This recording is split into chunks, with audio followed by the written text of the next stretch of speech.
और विश्वास तो दास करा के छोड़ देगा।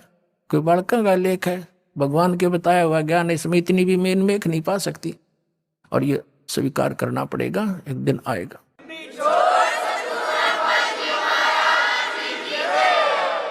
फिर कहते हैं तारा मंडल बैठ कर ये चांद बड़ाई खावे, उदय भया जब सूरज का स्यों तारों छुप जावे। अभी तक हम जिस भी देवी देव ने पूजे थे, हमने वो गणाय में मावान लगे था, और परमात्मा के इस ज्ञान की रोशनी में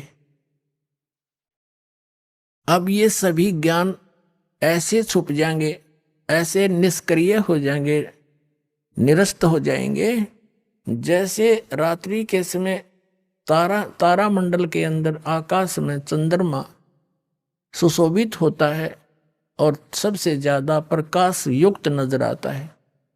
जब सूर्य उदय हो जाता है, वो रहता विद्यमान है पर उसका अस्तित्व नहीं रहता, हमारे लिए उसकी आवश्यकता नहीं रहती उस समय। तो अब ये सूर्य का उदय हो रहा है।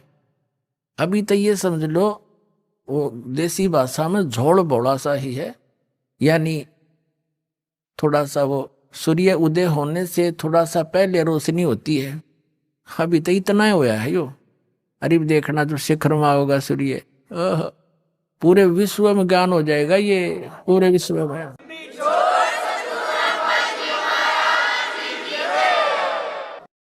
तो परमात्मा क्या बताना चाहते हैं कि आप यहाँ के वासी नहीं हो, आप सतलोक में रहा करते, वहां सारे सुख थे, और अपने पैर पे आप कुहाड़ा मार लिया। एक ये दास एक जूनियर इंजीनियर था इसमें, कंस्ट्रक्शन सिविल के अंदर, हरियाणा में इरिगेशन डिपार्टमेंट। तो वहां पर एक बहन अपने 2 बच्चों को लेकर मजदूरी करने आई हुई, और वह लड़की मजदूरों की जैसी नहीं लगे थी। फिर भी कोई इतना विशेष ध्यान निगाह में, कोई बात नहीं, पता नहीं परमात्मा किस घर में कैसा बालक हो जाए। फिर वो रो रही थी, रोने लगी। कुछ देर बाद दूसरे तीसरे दिन जब हम दोबारा गए, उससे पूछ बैठा, भाई बहन क्या बात है, क्यों रो रही हो? वहीं पर और कई भक्त बैठे थे, वो सिवा वो थे दूसरे मजदूर बैठे थे, बेलदार वगैरह, उनकी बहनें पत्नियां थी। वह बहुत बुरी तरह रो ही रही थी।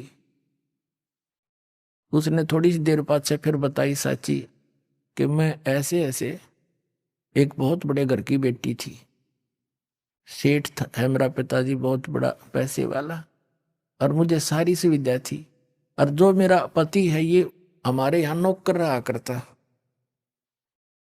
और मैं इसके जाल में फंस गई।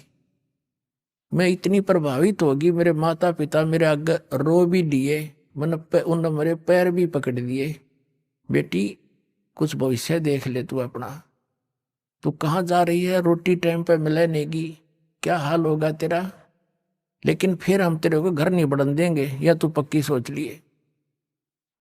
मैंने एक नहीं मानी, और इस मेरे पति की बातों में इतनी फंस गई, हम वहां से घर से भाग गई।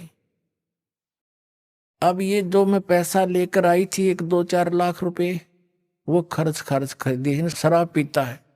अब मैं मजदूरी करती हूँ और वो मेरे पैसों से शराब पीता है, और बोल लूँ तो मैंने रोज कूटे।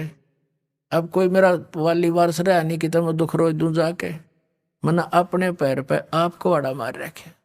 तो पुण्यात्माओं, आज आपकी वो दशा है, आप उस समर्थ ने छोड़ के इस कंगाल के साथ आ गए, और यहाँ हर एक चीज का टोटा, समय पर टूक नहीं, वर्षा हो जा 2 दाने हो जा, ना भूखे मर जा, अकाल गिर जा। तो अब जैसे पुण्यात्माओं उस समर्थ को, उस स्थान को छोड़कर आप यहाँ भिखारी बन गए,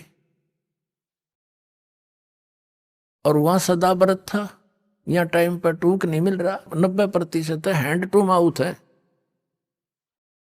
और कम से कम विश्व के 20-30 बल्कि 40% आदमी मांस खा के गुजारा कर रहे, मछली कोई खाने नहीं, ये खाने की चीज है, नरे पाप कमाने।